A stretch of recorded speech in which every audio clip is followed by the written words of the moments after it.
ASH 2015 coverage continues. Thomas Baldrick along with Dr. Srdan Verstovsek from the MD Anderson Cancer Center. Your name always, I know you always say, use Dr. V, but I never do.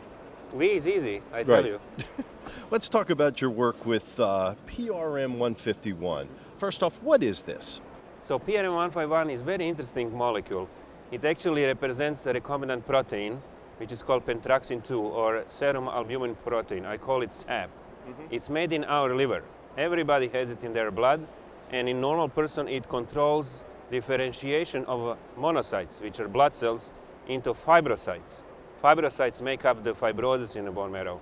So let's say you have a scar, or you have some kind of damage to the liver or to the lung, then there will be fibrosis. And that fibrosis would be made up of fibrocytes. They come from monocytes that are blood cells, and SAP in the body of the normal person controls that so you don't get too much. Now what we learn is that in myelofibrosis patients, as is in some other conditions, fibrotic conditions, like pulmonary fibrosis, the levels of this protein in blood is very low. SAP is very low, and it is not production problem in the liver, it is consumption in the bone marrow of patients of myelofibrosis because they have malignant process that results in fibrosis. So the common sense approach would be then, hey, how about we give it? We made it in a lab, we give it in large quantities, and we give it IV to the patients with myelofibrosis to counteract fibrosis, maybe diminish it. And then that would result possibly in improvement in the blood cell count, improvement in the red blood cells, platelets, improvement in symptoms, and that was the hypothesis behind the study. Recombinant protein that we all have, but it's very low, possibly because it's used to combat fibrosis in the patients. We give it in high doses, try to diminish fibrosis in patients with myelofibrosis. Now you've done this in combination therapy. How have you gone about? So we're talking about a very small study. It's a very small study, 27 patients, pilot study. Half of the patients, 14, were on stable dose of ruxolitinib. That's a JAK inhibitor, which is standard practice to treat patients with myelofibrosis with.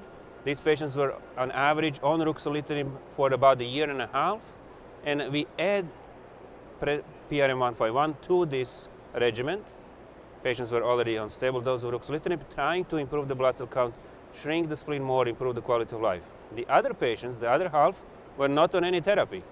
There were no therapy for these patients. They were very advanced, so single agent part and the combination part. So what have you seen so far in the two differences?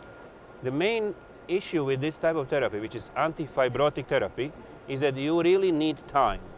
And we have a good experience, for example, after the bone marrow transplant, where you eliminate disease.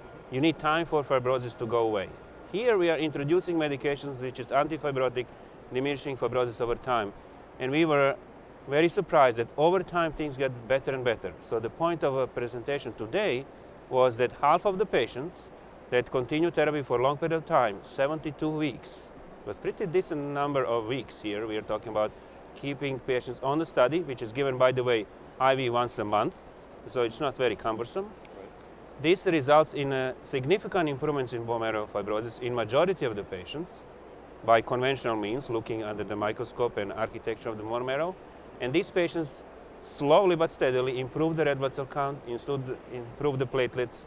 Some of them have a reduction in the spleen, and they feel better. So we do really affect the disease, but it takes time, and we need to be patient and persistent. What do you think is most significant of this?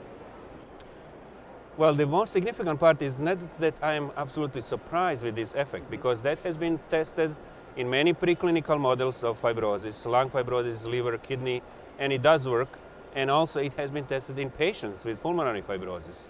So there is some precedent to it. It's not completely new. The persistence pays off, but what I also like to highlight is the safety.